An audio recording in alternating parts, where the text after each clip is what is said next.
Buenas tardes. Un cálido saludo para todas y todos, esperando que se encuentren bien, que tengan mucho ánimo, paciencia, sabiduría y ante todo fortaleza para superar las coyunturas actuales. Hoy en el programa de lecturas sociales damos continuidad al ciclo Conferencia Seguridad Alimentaria en tiempos de crisis 2020, con la idea de tener un espacio de reflexión, de análisis y ante todo para invitarlos a profundizar sobre este importante tema consultando los documentos y los recursos electrónicos disponibles en la red de bibliotecas del Banco de la República. Nuestra invitada de hoy es la antropóloga Natalia Robledo Escobar, quien nos dará una perspectiva histórica sobre la crisis rural y alimentaria en Colombia. Gracias a Natalia, gracias a ustedes, esperamos que nos sigan acompañando. Buenas tardes, muchas gracias a todas y todos por estar hoy en este ciclo de conferencias acompañándonos. Muchas gracias al Banco de la República y a Marta Janet Sierra por la amable invitación a participar. Hoy voy a presentarles una charla que se llama ¿El COVID tuvo la culpa? Perspectiva histórica de la crisis alimentaria y rural en Colombia. Cuando empezó la pandemia, vi cómo familias cercanas de clase media con hijos pequeños comentaban o lamentaban o criticaban en redes sociales la incertidumbre de no saber si iban a poderlos alimentar como siempre, en cantidad, en calidad y también en términos de las preferencias alimentarias que habían tenido hasta ese momento. Lo decían sobre todo por la escasez de los primeros días y por esa sensación de no saber qué era lo que vendría. Vi también como otros muchos les respondían que no había necesidad de ser fatalistas ni paranoicos. Y hoy pienso que si somos capaces de mirar al mundo y al país con empatía, tendremos que reconocer que los temores no eran tan infundados. Miren estos titulares que dan una idea de la magnitud del problema al que nos enfrentamos. Este titular que están viendo es de agosto. Explica el director del DANE que una cuarta parte de los hogares pasaron de 3 a 2 comidas diarias en Colombia. Este otro titular de portafolio plantea que 10,9 millones de colombianos no tendrán alimento suficiente en octubre y es de ese mismo mes. El espectador de abril plantea que el COVID también desafía la sostenibilidad alimentaria global. Es decir, apenas un mes de empezada la pandemia ya había dudas sobre la sostenibilidad alimentaria del mundo. Este otro de Oxfam de julio alerta que a finales de este año el hambre provocada por la pandemia podría causar 12.000 muertes al día, potencialmente más que la enfermedad. Y este otro titular también de Oxfam habla incluso de una pandemia de hambre, en el sentido de que el coronavirus está amenazando consumir a millones de personas en la hambruna. Así que a lo que nos enfrentamos es a una enorme vulnerabilidad alimentaria y a un aumento muy significativo del hambre. Y tiene sentido si nos fijamos en cómo están subiendo los precios de los alimentos, ligados en buena medida a la revaluación del dólar, al mismo tiempo que cientos de miles de personas pierden sus empleos o se ven impedidas a realizar las labores informales que les daban sustento. Pero además tiene sentido si se tiene en cuenta la advertencia de la FAO sobre la alta probabilidad de una caída en la producción mundial de alimentos por efectos de la pandemia. Si eso sucede, es de esperar que los países productores restrinjan sus exportaciones de alimentos para privilegiar el consumo de sus connacionales. Así que habría una posibilidad grande de que se interrumpieran parcialmente los flujos del comercio global de alimentos. La pregunta entonces y lo que nos convoca hoy es si el COVID tuvo la culpa. ¿Sí? Y al respecto, lo que quiero plantear es que la pandemia agravó una situación que ya era de crisis, puso de relieve las limitaciones de la globalización y nos planteó la necesidad de discutir cómo resolverlas. Planteó entonces que la globalización profundiza problemas del siglo XX y reedita elementos que fueron críticos y profundamente negativos del devenir del siglo XIX. En concreto, en el tema alimentario, lo que quiero proponerles es que el concepto de la seguridad alimentaria no está desafiando el sistema agroalimentario contemporáneo, basado en formas de producción y de propiedad asociadas a la Revolución Verde. Más bien es la otra cara de la moneda. ¿Sí? No solo ha demostrado ser insuficiente este concepto, sino que ha perdido parte de su poder inicial. Por eso mismo, pues pienso que es necesario replantear el sistema agroalimentario, no solo de Colombia, del mundo. no solo por razones medioambientales, que son las que tal vez más se oyen en los medios de comunicación, sino porque el que tenemos, así como el andamiaje técnico y regulatorio y conceptual, reproduce y profundiza la desigualdad que termina teniendo un impacto profundamente negativo, de nuevo, en el problema del hambre. La estructura de la presentación se enmarca en tres grandes ámbitos: el desarrollo técnico, el desarrollo regulatorio y el desarrollo conceptual, y se centra en aspectos específicos: la revolución verde, la industrialización por sustitución de importaciones, la seguridad alimentaria, el modelo neoliberal, la teoría de la ventaja comparativa en relación con el pacto colonial, la soberanía alimentaria y algunas reflexiones finales. Lo que estoy planteando es que puede uno tal vez decir que desde la crisis de 1929, si es que no un poco antes, pero sobre todo después de la Segunda Guerra Mundial, con el hambre que vivieron los países metropolitanos, en donde personas que tenían con qué comprar alimentos no podían hacerlo porque estaban cortados los flujos comerciales, se jalonó un desarrollo técnico, conceptual y jurídico grande en relación con el problema alimentario, que si queremos entender el problema que enfrentamos hoy en día, pues debemos traerlo a colación. En términos del desarrollo técnico, me voy a referir específicamente a la Revolución Verde, que a grandes rasgos es un proceso de modernización de la producción agrícola que produce una intensificación y un aumento de la productividad a partir del uso de fertilizantes, de sistemas de riego, de semillas híbridas mejoradas primero y transgénicas después, y, de manera muy importante, de la financiación estatal. ¿Sí? La Revolución Verde fue clave además para frenar el comunismo. Ese es tal vez uno de los marcos en los que se inserta. Buscaba resolver el problema del hambre sin cambiar las condiciones estructurales de producción y de propiedad, y por lo mismo se apoyó en quienes más tenían que perder con una reforma agraria de hondo calado. En cada país se cultivaban los productos de agricultura comercial, empresarial, y no los más consumidos. Estoy hablando del inicio de la Revolución Verde hacia 1940. En México, por ejemplo, empezó con el trigo y no con el maíz. En India, hacia el 56, arrancó con el maíz y no con el arroz, por ejemplo. Esos cultivos eran producidos por los agricultores con más recursos y terminaban concentrando la financiación del Estado. Los pequeños también participaron, pero en el fondo había un sesgo contra ellos. ¿Por qué? Porque a pesar de que se plantea la neutralidad de escala, la Revolución Verde funciona mejor en tierras planas, en tierras grandes, que son fácilmente tecnificables, en donde la aplicación de agroquímicos es más barata y en las que es relativamente fácil poner a funcionar sistemas de riego. Así que, a pesar de que los pequeños se insertaron y siguen utilizando este tipo de tecnologías hasta hoy en día, los grandes tienen mejores posibilidades, porque tienen más capital disponible, porque arriesgan menos adoptando la tecnología y porque la pueden adoptar mejor y logran mejores rendimientos. La Revolución Verde planteó la idea de que los opositores eran atrasados, opuestos al progreso, y el paradigma mismo apareció como un tipo de producción eficiente, moderna, inocua, que es curioso, ¿no? Porque no se asoció en la época el uso de agroquímicos a la mala comida, como está pasando cada vez más hoy. A los que más benefició fue, bueno, a los campesinos medios un poco, pero sobre todo a la agricultura comercial y empresarial y a las grandes corporaciones norteamericanas y europeas de semillas, de agroquímicos y de maquinaria agrícola. Tal vez el principal impacto de la Revolución Verde, o por lo menos el que más se ha resaltado, fue el aumento de la producción de alimentos. Miren ustedes, para que tengan una idea, la producción de comida en el mundo en desarrollo aumentó en más del doble entre el 60 y el 85. En Asia la producción de comida se dobló en 25 años y aumentó solamente en 4% el área cultivada. El aumento de la producción de comida fue superior al aumento de la población, en muchos casos por un aumento en los rendimientos. Así que hubo más comida disponible. Sin embargo, se pagó un costo muy alto. Por ahora voy a enfatizar dos aspectos de ese costo, después volveré sobre un tercero. El primero es el fuerte impacto medioambiental. en términos de erosión del suelo, de desertificación de las tierras, de rendimientos decrecientes debido al uso intensivo de agroquímicos y a otras prácticas de cultivo.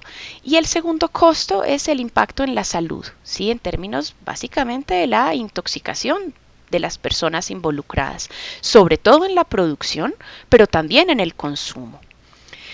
Lo último que quiero señalar frente a la Revolución Verde es que fue clave para la conformación del sistema agroalimentario contemporáneo. No es posible pensar el sistema agroalimentario que tenemos hoy en día, el que estamos enfrentando en el contexto de la pandemia, sin mirar a la Revolución Verde y a sus prácticas y formas de producción. Bueno, entonces miremos ahora en términos del desarrollo regulatorio que se dio en el marco de la recién creada Organización de Naciones Unidas y que estuvo enmarcado en las políticas desarrollistas, en el derecho a los alimentos y en la seguridad alimentaria. Fijémonos, les decía, en el modelo de industrialización por sustitución de importaciones, que es el modelo que rige al país más o menos entre 1946 y 1990. Este es el periodo de los discursos y las políticas del desarrollo. Es un periodo de guerra fría, de lucha contra el comunismo, como lo mencionaba en el caso de la Revolución Verde. Y también es, por supuesto, el periodo de expansión y de auge de esa Revolución Verde. ¿En qué consiste el modelo? A grandes rasgos uno puede decir que es el papel protagónico del Estado en la regulación de la política pública y en la protección de la economía nacional.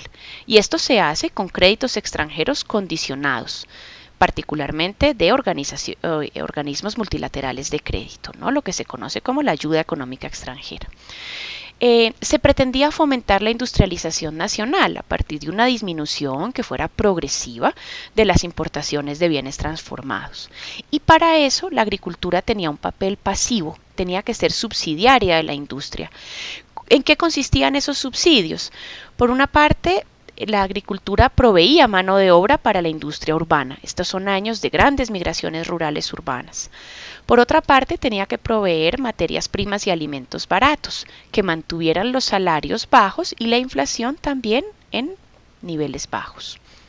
Y para esto, por supuesto, es clave el aumento de la productividad que permite la Revolución Verde. El modelo se materializó de varias maneras. Primero, en una política arancelaria fuerte, porque los aranceles, es decir, el pago de un impuesto de un arancel a las importaciones, no solo no cuestan, ¿sí? Sino que además dejan ganancias. Pero además de eso, el Estado intervino con inversión pública, por ejemplo, en reforma agraria. De este periodo es la Ley 135 del 61 de Lleras, de naturaleza reformista y muy poco efectiva, pero de carácter de todas maneras redistributivo.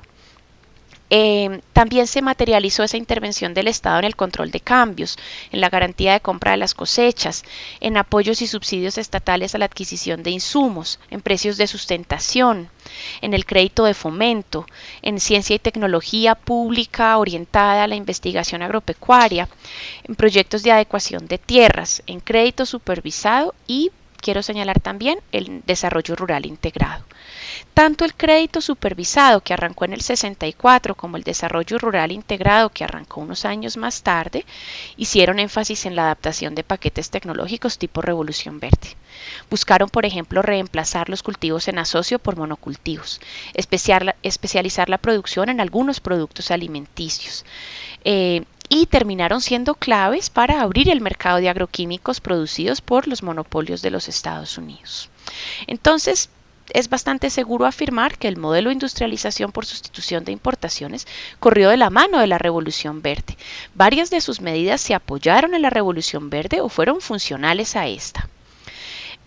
Este es un modelo que plantea una tensión entre, por una parte, abastecer el mercado interno y mantener un cierto nivel de autosuficiencia alimentaria, y por otra parte, producir o para la industria alimentaria o para exportar bienes tropicales con miras a obtener divisas para pagar las importaciones. En este modelo los campesinos tenían un protagonismo social y económico grande, como motores del desarrollo nacional y como base del abastecimiento del mercado interno. Pero las políticas priorizaron a los agricultores capitalistas y a los cultivos comerciales, ¿sí? Que se regían por prácticas de monocultivo, que solían ser de gran escala, por utilizar de manera intensiva los agroquímicos, y estas son políticas también que favorecen la concentración de la propiedad agraria. Así que uno puede decir que el modelo tuvo muchos problemas, que estuvieron marcados por los intereses de los países y las empresas extranjeras, por la debilidad del Estado, por la corrupción, que siempre ha estado presente, por el sesgo hacia la producción empresarial, por el gran impacto medioambiental, pero es importante reconocer que logró cierta diversificación de la producción, que buscó la producción nacional, ya fuera campesina o empresarial, de una parte considerable de la dieta básica, que logró disminuir la dependencia de las exportaciones tradicionales, que logró una modernización parcial, un avance en los servicios que proveía el Estado y que en algo redujo las desigualdades. Todo esto, digamos, basado en un cierto desarrollo de la agricultura y en un proceso incipiente de industrialización. Miremos ahora el desarrollo conceptual, luego volveremos otra vez sobre el desarrollo regulatorio, pero en aras de mantener una cierta narración cronológica, quisiera centrarme en el desarrollo conceptual y en concreto en el concepto de seguridad alimentaria, que hunde sus raíces hasta 1948, muy recién terminada la Segunda Guerra Mundial, cuando se incluyó en la Declaración Universal de los Derechos Humanos el derecho a los alimentos. Hubo, sin embargo, que esperar un tiempo, sí, hasta 1974, para que en una cumbre de alimentación de la FAO surgiera el concepto de seguridad alimentaria, que en la época se circunscribió a la disponibilidad de alimentos en todo momento. En la década del 80 el concepto se amplió y pasó a incluir también el acceso a los alimentos, que es la capacidad de los hogares de aprovisionarse de una canasta mínima de alimentos que cubra sus necesidades nutricionales. Y esto bien sea a través del mercado o del autoconsumo. Este fue un paso clave porque de nada sirve que haya disponibilidad de alimentos si la familia no puede acceder efectivamente a ellos. En la década de 1990 se llegó al concepto actual de seguridad alimentaria, que incorpora la inocuidad y las preferencias culturales. En 1996, en la Cumbre Mundial sobre Alimentación en Roma, sobre la que volveré más adelante, se hicieron evidentes dos matices del concepto de seguridad alimentaria. El primero, que plantea la necesidad de proteger un núcleo estratégico de productos agropecuarios de origen nacional. Este núcleo de alimentos debe contribuir con una porción significativa de la oferta de alimentos, con estabilidad en el suministro. A este matiz es que se han ceñido los países euroamericanos. Miremos esta cita de Bush que muestra la importancia de la producción de alimentos para los Estados Unidos. Dijo Bush en 2001. Es importante para nuestra nación cultivar alimentos, alimentar a nuestra población. ¿Pueden ustedes imaginar un país que no fuera capaz de cultivar alimentos suficientes para alimentar a su población? Sería una nación expuesta a presiones internacionales, sería una nación vulnerable. Por eso, cuando hablamos de la agricultura norteamericana, en realidad hablamos de una cuestión de seguridad nacional. Fíjense entonces cómo para los países euroamericanos, lo que es verdaderamente importante es que ese núcleo estratégico de alimentos, esa dieta básica de su población, sea cultivada en territorio nacional. Luego tenemos el siguiente matiz que plantea la necesidad de que los países acumulen las divisas necesarias para comprar los alimentos en los mercados internacionales.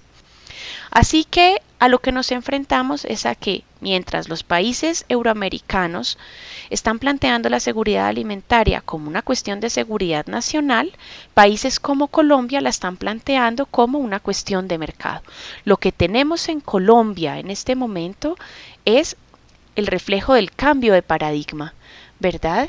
Cuando se termina el modelo de industrialización por sustitución de importaciones en 1990 y nos adentramos en el modelo neoliberal al cual ya me voy a referir, el país acepta que podría depender de los flujos internacionales de comercio para abastecerse de los alimentos que necesita.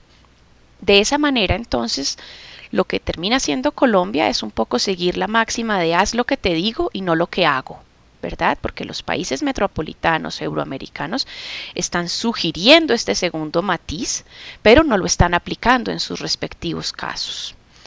Bueno, entonces vuelvo al desarrollo regulatorio para referirme al modelo que impera en el país, en Colombia, desde 1990, y que no es otro que el modelo neoliberal. Este es un modelo que reduce y transforma, pero de ninguna manera desaparece la intervención del Estado en la economía. La idea es que el mercado llene el espacio que deja el Estado a medida que éste reduce su intervención, ¿cierto? ¿Para qué? Para que pueda operar la libre competencia. Y todo esto se da en un contexto de precarización laboral con miras a mejorar la competitividad. Hay dos políticas que enmarcan, o mejor, en las que se materializa el neoliberalismo. La primera es la de privatización, que consiste en el traspaso de las funciones del Estado que son rentables al sector privado. Y la segunda es la apertura comercial y financiera, que busca crear un mercado global que permita la libre competencia. Para eso es necesario un recorte que puede ser paulatino o que puede ser digamos, inmediato, de las medidas proteccionistas que dificultan o imposibilitan, incluso en algunos casos, la libre circulación de mercancías y de capitales. Ojo, no de personas. Ese es un punto que es clave en estas discusiones. En ese contexto de la apertura comercial y financiera, la protección a la agricultura se disminuyó significativamente. La apertura obligó a los productores colombianos a competir con los extranjeros, que muchas veces eran y son todavía hoy en día más competitivos, ya sea por la vía de los mayores subsidios y del mayor acceso al capital y a la tecnología, o por la vía de la mano de obra más barata. El neoliberalismo se basa en la teoría de la ventaja comparativa, que fue planteada por el liberal clásico David Ricardo. En el fondo, esta es una teoría que había operado ya en el siglo XIX, pero la idea es que los países se dediquen a producir aquello en lo que tienen ventaja comparativa. De esta manera pueden producir y comercializar más de esos bienes para obtener más divisas que les permitan comprar más de los demás bienes, que son a su vez producidos por países que tienen ventaja comparativa en esos campos respectivos. ¿Cuál es entonces la idea? Si yo produzco aquello en lo que tengo mayor ventaja, puedo comercializar más, producir más, de manera que obtengo más divisas para comprar más de los otros bienes. Esta es una teoría que en principio es muy problemática para un país como Colombia porque dificulta desarrollar nuevos sectores de la economía e incluso fortalecer sectores incipientes, porque si uno tiene que concentrarse en aquello en lo que tiene ventaja, pues ¿cómo abre otros campos? Lo que quiero proponer acá es que la teoría de la ventaja comparativa en el fondo es una reedición del pacto colonial que nos impuso España, ¿sí? Que planteaba el carácter dependiente y complementario de las economías americanas en relación con la economía de la metrópoli. El virreinato desarrolló, con la lógica del pacto colonial, una economía primaria, minera, agrícola, y lo que le correspondió, siguiendo ese carácter dependiente y complementario, fue proveer a los países metropolitanos de materias primas y bienes tropicales con muy escaso valor agregado, con muy poca transformación, de manera que la mayoría de la riqueza se quedaba allá. Con la independencia tuvimos autonomía para tomar las decisiones, aun cuando las tomáramos mal, ¿cierto? Pero tuvimos autonomía. El asunto es que no se hizo la transformación agraria y rural que el país necesitaba. Dejó de hablarse de pacto colonial, claro que sí, pero nos metimos en la lógica de la División Internacional del Trabajo, cuya esencia es básicamente la misma. Nos metimos en la lógica de exportar bienes primarios, minería y productos tropicales, muchos de esos de carácter extractivo, palo brasilete, zarzaparrilla, quina, maderas finas, caucho, de manera que el siglo XIX mantuvo esa lógica, ¿no? Del pacto colonial. Uno de los aspectos positivos del modelo de industrialización por sustitución de importaciones es que buscó diversificar la producción e incentivó además la producción de cereales y oleaginosas, es decir, grasas, que son claves para la dieta básica. En ese sentido, permitió romper un poco con la lógica del pacto colonial. Y propongo yo que el neoliberalismo, por lo menos en el caso colombiano, es una reedición del pacto colonial, porque nuestra ventaja comparativa está dada sobre todo por nuestra condición de país tropical. Nuestra ventaja comparativa está para producir tabaco, cacao, café, banano, caña de azúcar, palma africana, pitaya, aguacate. ¿Sí? Y el problema de esto no es solamente que nos alejamos de la producción de un núcleo estratégico de alimentos propios de la dieta básica, sino que estos son mercados muy limitados. Muchos están altamente sobreofrecidos o en todo caso son productos difícilmente transables, pero además no siempre somos tan competitivos porque los producen otros países tropicales y pobres cuya mano de obra es en muchos casos incluso más barata que la nuestra. Pero además, como les decía, son productos que no hacen parte fundamental de la dieta básica. Alimentar una población a punta, yo qué sé, de café, de caña de azúcar, de tabaco, pues digamos que francamente no es muy viable. En el aparte económico del Plan Colombia en 1998 quedó establecida esta lógica de la ventaja comparativa.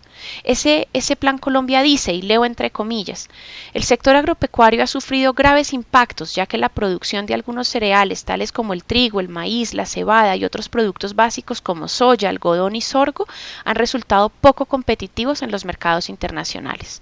La modernización esperada de la agricultura en Colombia ha progresado en forma muy lenta, ya que los cultivos permanentes en los cuales Colombia es competitiva como país tropical requieren de inversiones y créditos sustanciales, puesto que son de rendimiento tardío. Esto se materializó. Si vemos hoy en día las principales exportaciones del país por orden de valor, tenemos petróleo crudo, carbón mineral, petróleo refinado, café y flores cortadas.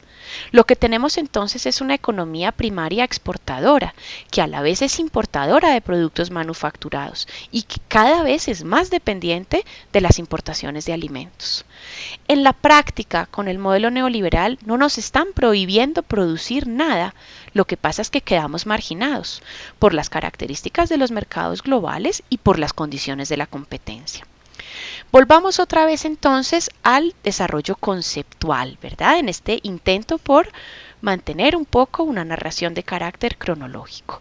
A mediados de la década del 90 se propone el concepto de soberanía alimentaria, muy ligado a la vía campesina. Fue debatido por primera vez en su segunda conferencia internacional de Tlaxcala, en México, en el 96. Pero se planteó de manera pública en la Cumbre Mundial sobre la Alimentación de la FAO en Roma en 1996. Es decir, en la misma cumbre en la que la seguridad alimentaria vio de manera más claramente establecidos los dos matices a los que me refería hace un rato. Lo que plantean las organizaciones rurales y campesinas que defienden el concepto de la soberanía alimentaria a grandes rasgos, y evidentemente hay que reconocer su diversidad, es que la seguridad alimentaria es un concepto insuficiente. Porque para la seguridad alimentaria, quién produce, cómo produce, dónde produce y a qué escala no está en el centro.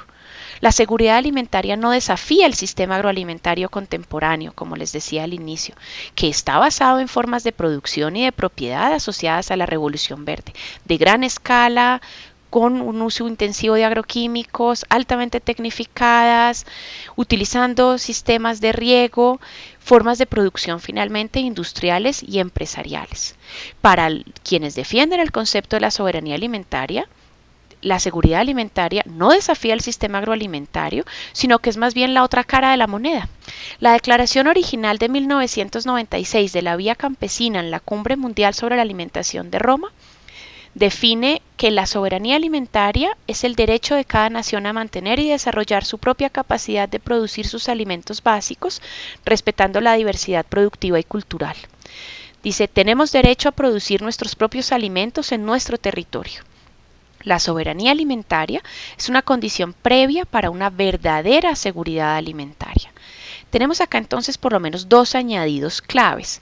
Primero, el derecho a producir alimentos. Fíjense que en el 48 surge el derecho a los alimentos, el derecho a la alimentación, pero aquí se va un paso más allá y se plantea el derecho a producirlos. Y segundo, la mención al territorio, que es un término que ha figurado históricamente en las demandas de los pueblos indígenas, pero que en este caso se está refiriendo a las naciones.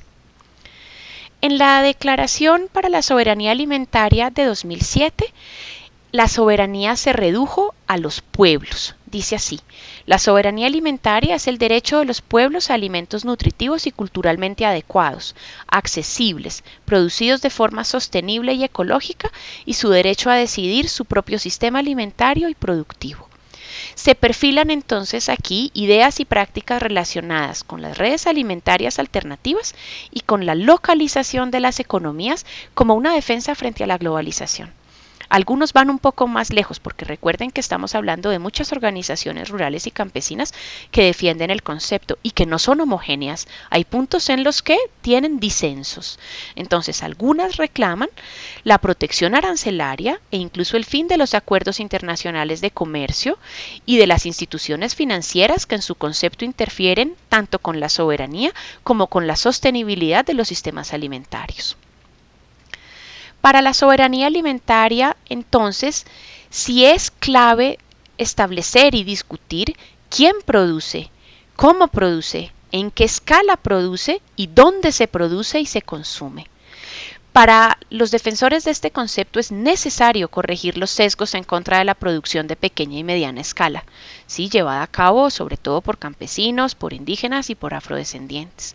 Algunos incluso plantean que la producción de gran escala debe quedar excluida.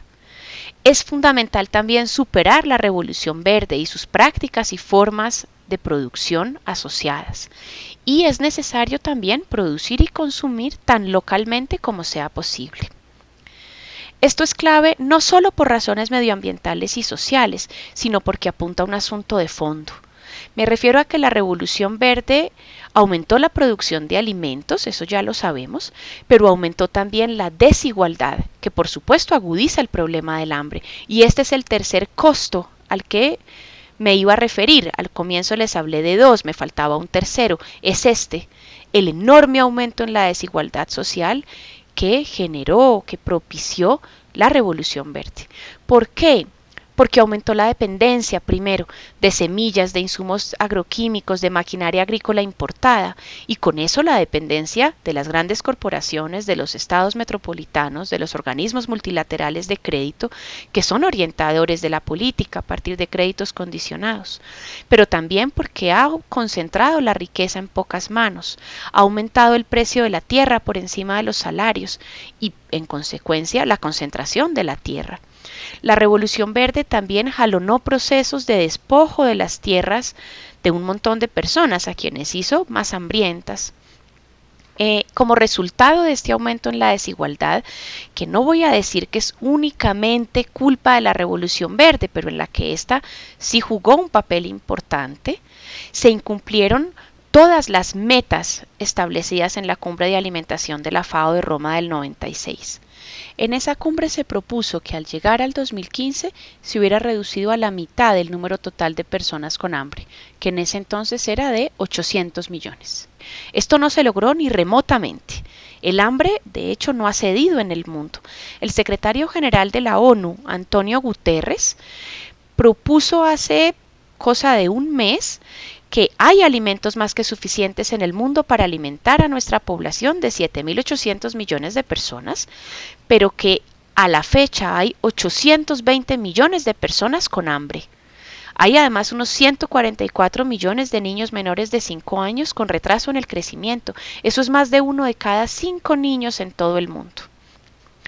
Por lo tanto, la soberanía alimentaria pasa por la idea de que si se quiere resolver de fondo el problema del hambre, hay que repensar el sistema agroalimentario. Yo digo con franqueza que hay aspectos de la soberanía alimentaria que no están resueltos. Hay puntos en los que las organizaciones rurales y campesinas no han llegado a un acuerdo. Hay otros aspectos que generan dudas, ¿sí? Miremos, por ejemplo, no hay acuerdo en términos de el rol que debe jugar el mercado.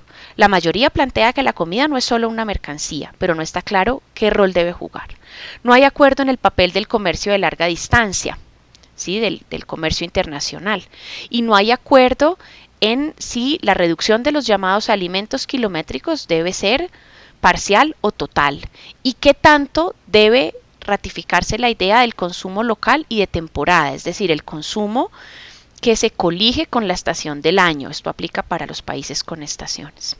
Hay dudas en quién o qué es la parte soberana de la soberanía alimentaria, si es el país o es la región o es una localidad o es esta categoría un poco etérea, el pueblo. Hay dudas frente a qué aparato regulador sería necesario para gestionar cuestiones como el tamaño de las empresas y las explotaciones, el uso de tecnologías y productos convencionales, el comercio de larga distancia e internacional. La soberanía alimentaria implicaría poner límites a todo esto y no está claro quién impone esos límites, particularmente cuando muchas de estas organizaciones también están pidiendo un proceso de descentralización del Estado para poder desarrollar sus versiones alternativas de desarrollo, basadas en agriculturas de pequeña y mediana escala y en prácticas agroecológicas, donde el pueblo además ejerce el control sobre su sistema alimentario. Estas son dudas que ha planteado Mark Edelman, el profesor de la Universidad de Columbia. Yo tal vez también me preguntaría qué hacemos entonces con la producción empresarial. En un país como Colombia está ahí, con un montón de problemas, pero produce riqueza y genera un empleo que es francamente necesario. ¿Qué hacemos con los pequeños productores cuya supervivencia depende de la producción para la exportación? ¿Qué hacemos con los campesinos colombianos que producen café o cacao? ¿Limitamos el consumo de los países del norte? ¿Y qué hacemos con los productores del sur global que los proveen de frutas, de té, de cacao para hacer chocolate, de café? Entonces fíjense que hay dudas, hay puntos en los que no hay acuerdo, hay aspectos que creo con toda franqueza que los defensores del concepto no han resuelto. Es importante también tener discusiones rigurosas sobre los desafíos de alimentar a una población global de casi 8.000 millones de personas y aumentando, porque lo que no puede pasar es que se logre reducir la desigualdad, pero se produzca comida insuficiente. Pero lo que sí me parece fundamental es entender que el problema alimentario no se reduce a asuntos puntuales, ¿sí? Se debe entender en términos de sus condiciones estructurales y el concepto de la seguridad alimentaria no está apuntando, no está mirando en esa dirección. Es necesario entonces pensar otro sistema agroalimentario que tenga un menor impacto medioambiental, que desconcentre la riqueza, la tierra, que apunte a reducir las asimetrías entre países, que garantice de manera efectiva el derecho a no padecer hambre. Y valoro en ese sentido que las organizaciones que están defendiendo la soberanía alimentaria estén haciendo el ejercicio de pensarse otras posibilidades, de buscar otros rumbos, porque el que tenemos en este momento no ha logrado resolver el problema del hambre en un mundo que es capaz de producir una riqueza enorme. En las últimas décadas hemos asistido a un agravamiento del problema alimentario. Se han precarizado las condiciones laborales y de vida de millones de personas. Con esto además se ha reducido su capacidad de acceder a los alimentos. El neoliberalismo profundizó la idea de la seguridad alimentaria como una cuestión de mercado. Dejó con esto de lado cualquier análisis geopolítico serio y el hecho de que las cosas más improbables también pasan. Eso es lo que estamos viendo finalmente con la pandemia. Esto ha generado, por supuesto, un aumento de la vulnerabilidad alimentaria innegable. Estos son también décadas que han trivializado la producción de un núcleo estratégico de alimentos a nivel nacional. Volvieron equivalente producir cualquier cosa en cualquier parte y la verdad es que no da lo mismo. Se han mantenido e incluso se han profundizado los aspectos más problemáticos del sistema agroalimentario y con esto sus desigualdades. Se ha ratificado y se ha profundizado el sesgo en contra de la producción campesina, que sabemos que venía desde el modelo de industrialización por sustitución de importaciones, incluso desde antes, ¿cierto?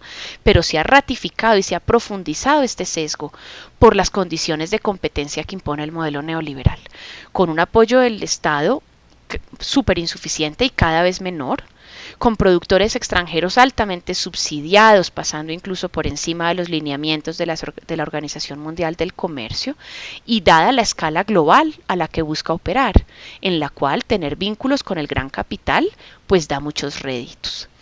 Hemos además perdido mucho de lo ganado con el modelo de industrialización por sustitución de importaciones. Este era un modelo que rompía en algo la lógica del pacto colonial. Lo que vemos en las últimas décadas en Colombia es que volvieron a aumentar las exportaciones tradicionales. Renunciamos también a la meta de producir un núcleo estratégico de alimentos. De nuevo nos estamos concentrando sobre todo en los cultivos tropicales, que en general son cultivos permanentes, como ocurría cuando nos regía el pacto colonial. El modelo también ha golpeado fuertemente a la agricultura empresarial, ¿sí? A pesar de que se mantienen las prácticas y las formas de producción tipo Revolución Verde, con todas sus miserias. Pero lo cierto es que ese sector que había resultado privilegiado con el modelo de industrialización por sustitución de importaciones, con el modelo neoliberal también se ve fuertemente golpeado. Y ese era un sector que concentraba mucho sus operaciones en la producción de cereales y de oleaginosas, que son claves, como he dicho ya antes, en la dieta básica. Hemos asumido el problema alimentario según lo que los países metropolitanos planean para nosotros, más en función de lo que dicen que hacen que de lo que efectivamente hacen. Y para colmo de males, los países metropolitanos y sus corporaciones se siguen beneficiando del sistema agroalimentario actual y están cerrando la puerta a otras formas de organizarlo, ¿no? Y en particular, pues evidentemente a la soberanía alimentaria. La pregunta entonces es, ¿el COVID tuvo la culpa o no? Yo pienso que no, el problema para mí es estructural, es de vieja data y se ha agravado en los últimos 30 años con el modelo neoliberal. La pandemia lo que sí hizo fue mostrar los riesgos de estar tan interconectados. Lo que hizo también fue sacar a relucir la desigualdad entre los países y al interior de estos, y nos mostró que lo improbable, como les decía, también pasa. Algunos países han discutido entonces la importancia de resolver por su cuenta sus necesidades básicas en sectores estratégicos, sus necesidades básicas en materia alimentaria, pero también, por ejemplo, sus necesidades en materia de medicinas. La pandemia también nos está alertando, yo creo que nos alerta sobre la importancia de diversificar la producción, ¿sí? Para que la dieta básica se produzca a nivel nacional. De manera que si se cortan los flujos comerciales, uno pueda mantener una alimentación básica de la población. Nos alerta también de que lo que considerábamos equivalente no lo es. No da lo mismo producir cualquier cosa y no da lo mismo tampoco producir que importar. También nos alerta sobre la idea de que la alimentación no debe ser solo una cuestión de mercado. Ya lo vimos para el riesgo de que se corten los flujos comerciales, pero también hay que pensarlo en términos de las tradiciones alimentarias, gastronómicas colombianas y del aumento significativo y muy preocupante de ultraprocesados, que tiene un impacto muy grande en la obesidad y en general en la salud pública. Esta idea de que la alimentación es una cuestión de mercado está aumentando la vulnerabilidad alimentaria y está además reproduciendo las desigualdades porque el mercado reproduce las desigualdades y en esa medida aumenta el hambre. El presidente de Francia, Emmanuel Macron, planteó, y lo leo entre comillas, que la agricultura tiene que estar fuera de las leyes del mercado. ¿Sí? Esta es una idea tremendamente radical en los tiempos que corren. De manera similar se expresó la Unión Europea sobre la producción de suministros médicos y de medicinas. Lo que preocupa es que lo están planteando para ellos, de nuevo, para ellos. Entonces, sí creo que es necesario repensar el sistema agroalimentario, construir paradigmas distintos al de la Revolución Verde, más basados en la lógica de la soberanía alimentaria, de las prácticas agroecológicas, aun si no son a imagen y semejanza de estos conceptos, pero que en todo caso no solo tengan un menor impacto medioambiental, sino que reduzcan las desigualdades. Hay que mantener una mirada crítica de estos nuevos modelos, sigue habiendo dudas, sigue habiendo aspectos discutibles, puntos en los que hay desacuerdo, pero lo cierto es que si no repensamos el sistema agroalimentario, se van a seguir reproduciendo los viejos problemas y las viejas desigualdades. Estos son entonces debates súper importantes y no veo con franqueza que el gobierno colombiano los esté discutiendo seriamente. ¿Sí? Un cambio en estas materias no está siendo realmente puesto sobre la mesa, a pesar de que es en parte lo que el país le estaba reclamando unos días antes de que comenzara la pandemia. Bueno, eso es lo que tenía para presentarles en el día de hoy. Espero que esta charla suscite preguntas, suscite reflexiones sobre estos temas que son fundamentales. Quiero otra vez agradecerle al Banco de la República y a todos ustedes por habernos acompañado en esta charla y en el ciclo de conferencias. Y pues ya, les doy las gracias. Que estén muy bien.